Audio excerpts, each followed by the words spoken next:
Shot Mafia, we're going to talk about duck decoys.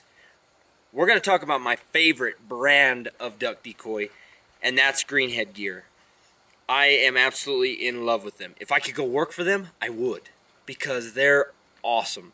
Greenhead Gear decoys are my favorite. One price.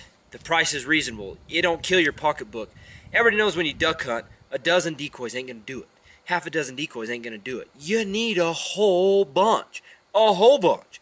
And so the price is right to do that with Greenhead Gear. But yet you do not lack, you do not sacrifice quality.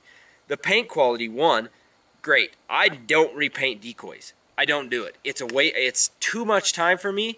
It's a hassle. If it needs repainted, it's going in the trash. That's the way I roll. And so I buy decoys that I don't have to paint every year. I buy decoys that are going to hold up.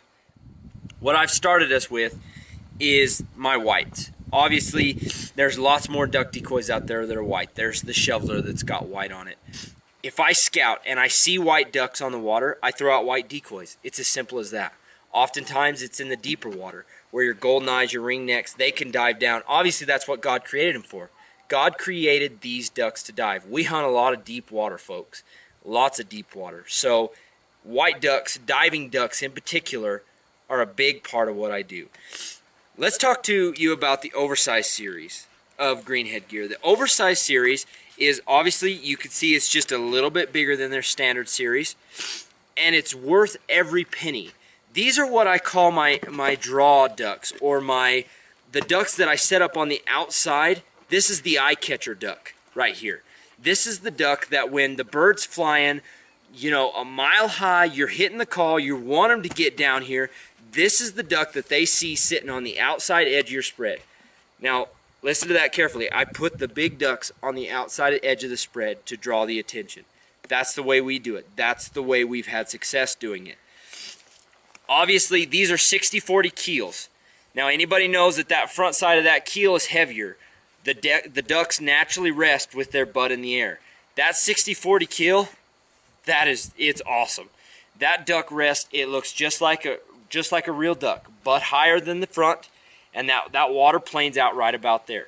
Obviously, you can see this decoy's dirty. These decoys have had their use. And I'm not a huge decoy maintenance guy, so I'll redo the strings every year, and past that, if it's broke, I chunk it. I don't have time for all that nonsense. Between the kids, dogs, training the dogs in the off season, taking care of the donkey, whatever you got going, I don't have time to come out here and, oh, she scratched. I need it painted. I don't have time for that. Obviously, you can see this if we can get a close-up right here. What is that, folks? That's a BB hole. That's where this has been shot, and it didn't go all the way through. Obviously, some of them do go through.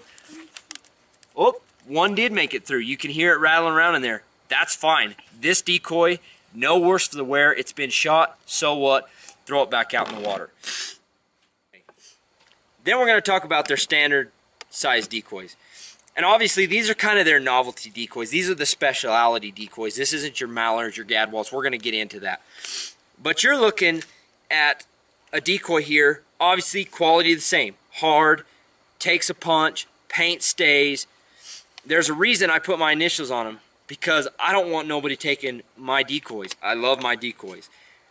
Even with the standard series, as you can see, it's been a little used.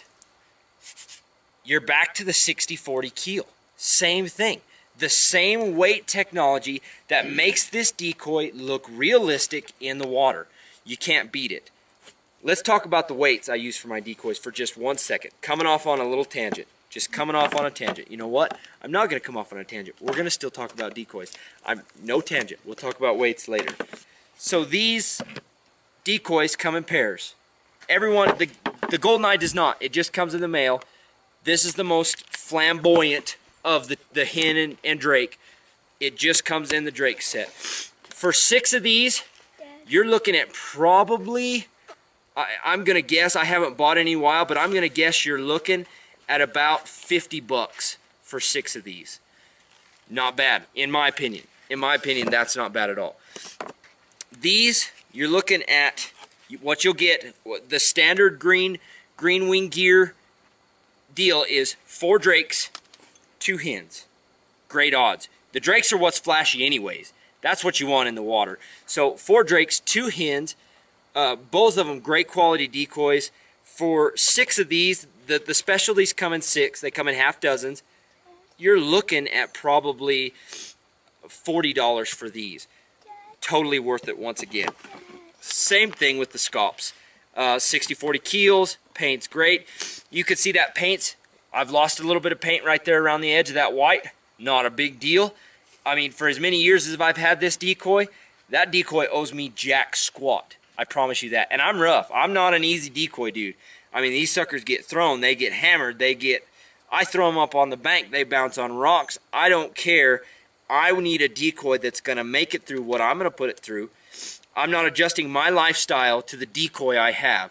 I'm adjusting the decoy to my lifestyle, and greenhead gear is what fits for me.